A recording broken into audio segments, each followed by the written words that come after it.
One question that I get asked a lot by kids is, how do you make the books? And when I first started doing school visits, I haven't been doing them that long. When I first started doing them, this is after I quit my day job. It's been about 2 years now. I didn't know what they were talking about. They would say, how do you make the books? And I had just given a presentation about how the process of making the books, and so I thought maybe I wasn't being clear.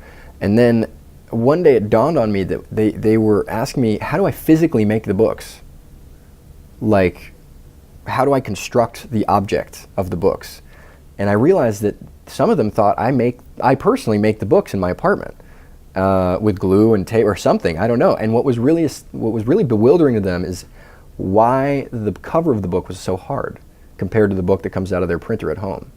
And so I went into this explanation about how these books are made in a factory. I don't make these books. I make I write the book on the computer. Dan does the illustration. All of it goes back into a computer and they send it to a factory where they put some hard piece of cardboard and wrap it in paper, and all that's done in China, and it comes back on a boat so that they're able to sell them here in the United States. And I was talking to a little group of kids in the Bronx, and this little girl in pigtails, I said, they make the books in China, and she said, will you please stop talking about China?